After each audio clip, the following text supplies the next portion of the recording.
শ্রীমতী রাধারানী আইনের ঘর করেছিলেন। জটিলা কুটিলা শাশুড়ি যতদিন শ্রীমতী রাধারানীকে খুব কষ্ট দিত। শয়নে স্বপনে নিশি জাগরণে সদা সর্বদাই শুধু কষ্ট দিত। কেন কষ্ট দিত? এই কষ্ট দিত এর জন্য শ্রীমতী রাধারানী যত কষ্ট পাবে তত ভগবান শ্রীকৃষ্ণকে স্মরণ করবে। আর এই কষ্ট সইতে না পেরে শ্রীমতী রাধারানী কষ্ট সইতে না পেরে অনাদিরাদি গোবিন্দ শ্যাম সুন্দর আমাদের এই ঘরে আসবে। আর আসলে জটিলা কুটিলা বলছে আমরা ঘরে বসে রাধা গোবিন্দের যুগল দর্শন পাবো।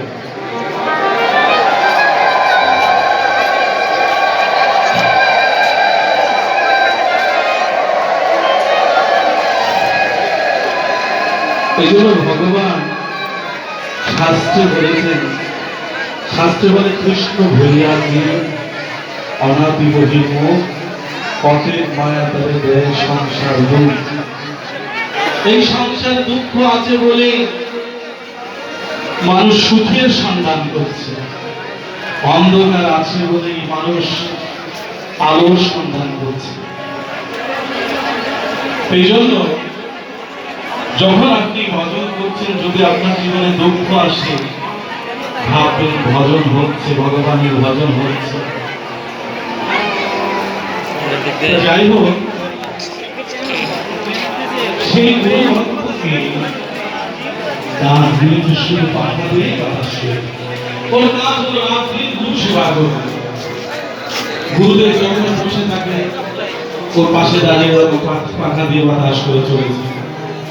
যখন শয়নে থাকেন গুরুদেবের পাখা দিয়ে বাতাস করে চলেছে। যখন ভাগবত পাঠ করে আশ্রমের মধ্যে সমস্ত ভক্তবৃন্দ সামনে ভাগবত শ্রবণ করে, আর ওই শিষ্য অন্ধ গুরুদেবের পাশে দাঁড়িয়ে পাখা দিয়ে বাতাস করে চলেছে। এইরকম গুরু সেবা করতে করতে অহর্নিশি গুরু চিন্তা, গুরু ভাবনা।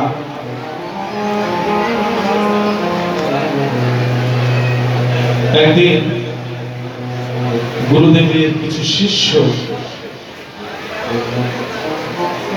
নদী পার হয়ে গুরুদেবের কাছে আশ্রমে আসার জন্য নদী পার হচ্ছে।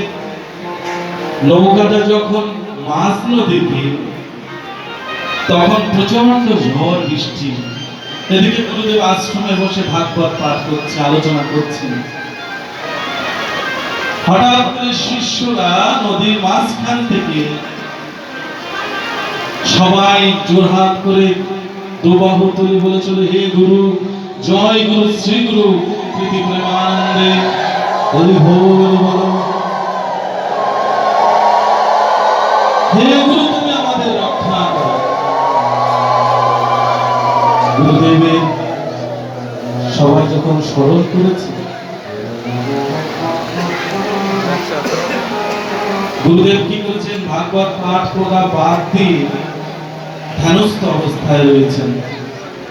সূক্ষ্ম দেহ ধারণ করে গুরুদেব ওই সেই শিষ্যদের নৌকাতে গিয়ে গুরুদেব দাঁড়িয়ে বললেন, ভয় নেই, অভয় বাণী অভয়। এবং পাশে দেখলেন পিছন পিছন ওই শিষ্য সূক্ষ্ম দেহ ধারণ করে নৌকার মাঝখানে গিয়ে গুরুদেবের পিছন থেকে বাতাস করছে। কি ব্যাপার, তুই এসেছিস? হ্যাঁ গুরুদেব, আপনি যেখানেই থাকবেন আমি আপনার অধম শিষ্য, আপনার চরণেই আমি থাকব। কি করলেন? সদ্গুরুর আধ্যাত্মিক শক্তির দ্বারা ওই ঝড় বৃষ্টি বন্ধ করে দিলেন। গুরুদেব কি করলেন? ওই নৌকাটা নদীর পাড়ে নিয়ে আসলেন। শিষ্যদের নৌকা থেকে নেমে যখন শিষ্যরা আশ্রমের দিকে রওনা করেছে, সাথে সাথে গুরুদেব আবার এই দেহ মধ্যে প্রবেশ করে আবার ভাগবত পাঠ আরম্ভ করেছিল। সাথে সাথে যে শিষ্য পাখা দিয়ে বাতাস করছিল, ও আবার পাখা দিয়ে বাতাস শুরু করেছে। এই দৃশ্য সমস্ত ভাগবত পাঠক যারা শ্রবণ করছেন পরে জিজ্ঞেস করেন, গুরুদেব আপনার কি লীলা যে আপনি ভাগবত পাঠ বন্ধ করে দিয়েছেন, ধ্যানস্থ অবস্থায় আছেন, পাশে আপনার শিষ্য পাখা নিয়ে শক্ত হয়ে দাঁড়িয়ে আছে, এ কি আপনার লীলা? তখন গুরুদেব বলেছিল,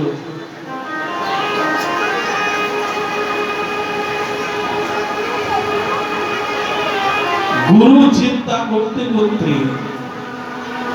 ওর দেহ মন প্রাণ গুরুময় হয়ে গেছে, গুরু শিষ্য এক আত্মা হয়ে গেছে। তাই আমি গিয়েছিলাম শিষ্যদের রক্ষা করতে। আমার পিছন পিছনে এই শিষ্য, আমার প্রিয় শিষ্য গিয়েছিল আমার সাথে সাথে। এই জন্য বলছি, কত সাধন ভজন করে, কত সাধনার ফলে আপনি পেয়েছেন এই মানব দেহ।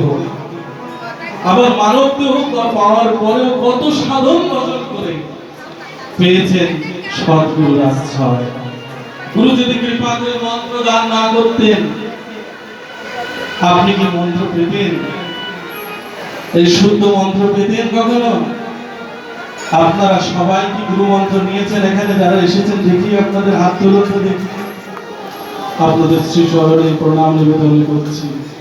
কেউ ঠাকুর চন্দ্রের কৃপা পেয়েছেন, শ্রী শ্রী রাম ঠাকুরের কৃপা পেয়েছেন, কেউ রামকৃষ্ণ দেবের কৃপা পেয়েছেন, কেউ প্রভুপাদের কৃপা পেয়েছেন।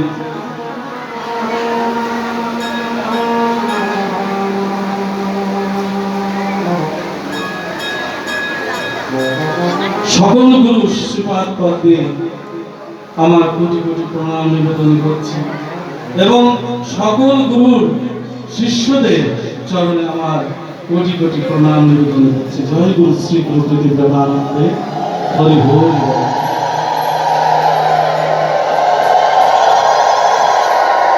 তাই আজ আমরা সবাই সকল গুরুর শিষ্যরা আমরা আজ গুরু পূজা করব। যে যে গুরুর অনুসারী হন না কেন, গুরু কৃপা তো লাভ করেছেন আপনারা, এতে আপনার বড় পাওয়া। সবাই যে যে অবস্থায় আছেন জোরহাত করে গুরু স্মরণ করুন, গুরুর চরণে কোটি কোটি বার প্রণাম নিবেদন করুন। কারণ এই শেষের দিনে গুরু ছাড়া আপনার ভবনটি কেউ পার করতে পারবে না। প্রত্যেকেই আপনাদের নিজের স্ব গুরুর চরণে জোরহাত করে প্রণাম নিবেদন করে বলুন,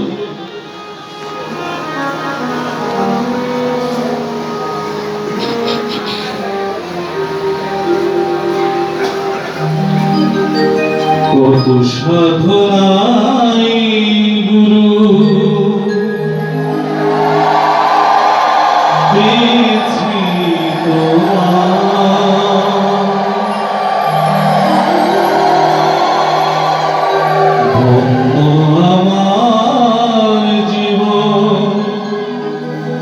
যেন মনে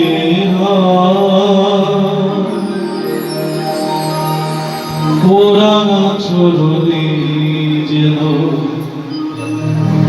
ঠাই মোর এই শুধু প্রার্থনা হে দয়াময়।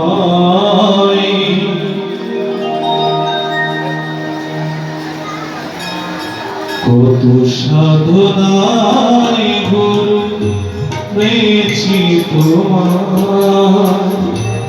ধন্য আমার জীবন যেন মনে হয় ওরা চরণে যেন ঠাই মোর হয় এই শুধু প্রার্থনা হে দয়াময়। কত সাধনায় গুরু পেয়েছি তোমার।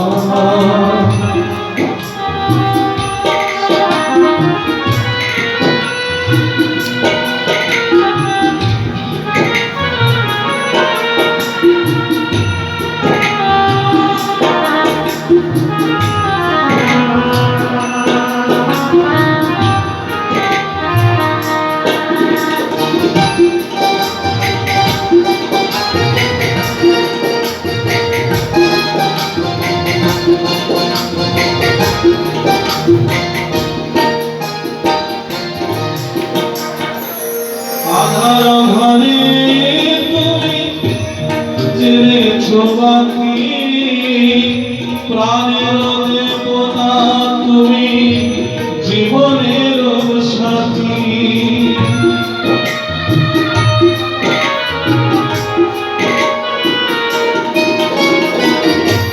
আধার ঘরে তুমি জ্বেলেছো বাতি প্রাণের দেবতা তুমি জীবনের সাথী শতবার প্রণাম ওই রাঙা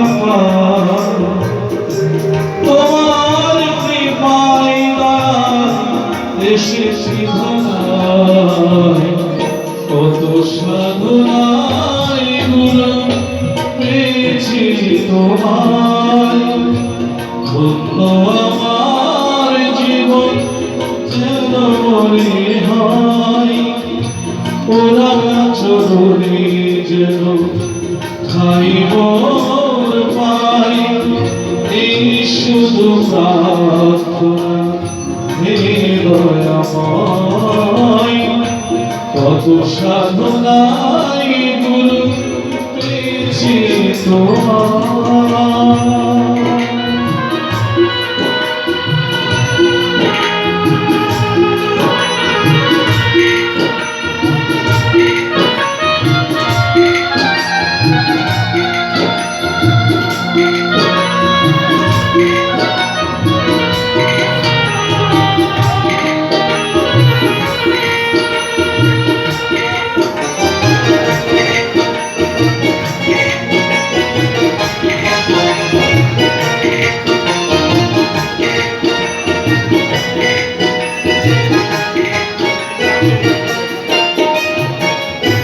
বারে বারে এসেছ ধরণী বুকে তোমার যেন ভুলি না সুখে ও দুঃখে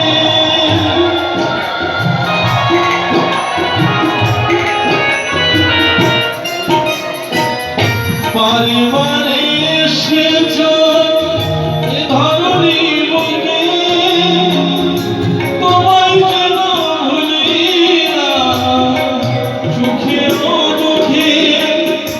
তুমি ছাড়া দয়া আপন কেহ নাই এই রাধা নামে যেন কত সাধনায় গুরু পেয়েছি তোমায় কত সাধনায় গুরু পেয়েছি তোমায় ধন্য আমার জীবন যেন মনে হয় ওরা চরণে যেন ঠাই মোর হয় এই শুধু প্রার্থনা হে দয়াময় কত সাধনায় গুরু পেয়েছি তোমায় কত সাধনায় গুরু পেয়েছি তোমায় কত সাধনায় গুরু পেয়েছি তোমায় জয় গুরু শ্রী গুরু প্রীতি প্রেমানন্দে হরি হরি বল হরি বল হরি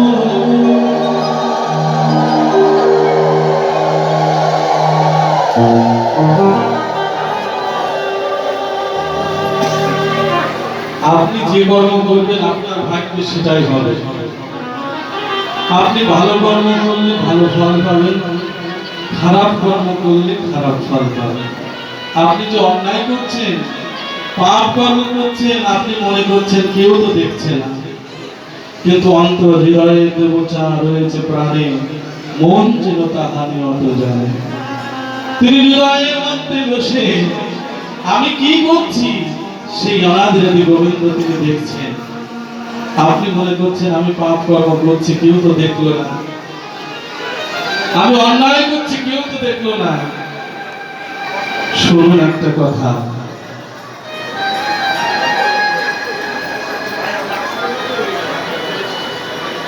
শ্বশুর মশাই কি করেছে, গাঁজা খায়। গাঁজা ছিলেন তো, গাঁজা যেমন মায়ের পুজোতে আমরা কি করি, মা চরণে কি দিই, রক্ত জবা, লাল জবা দেই মায়ের চরণে, তাই তো? মা লাল জবা পেলেই খুশি। আবার ভোলেনাথ শঙ্কর তিনি কি করেন, ধুত্রা ফুল, বেল পাতা, আকন্দ ফুল, ধুত্রা ফুল,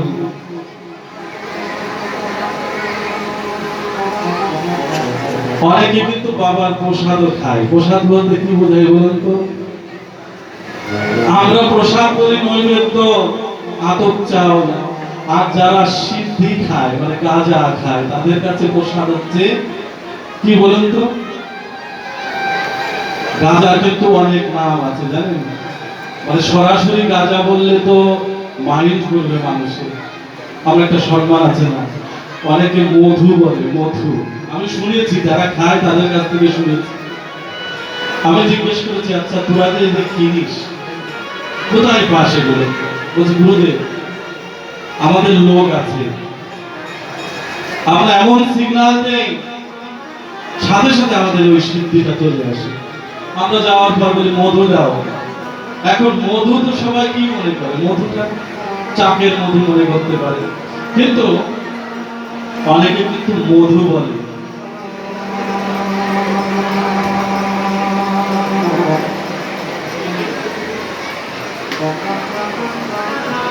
এই যে মধু বলে, তো শ্বশুর মশাই গাঁজা খায়, বুঝলেন?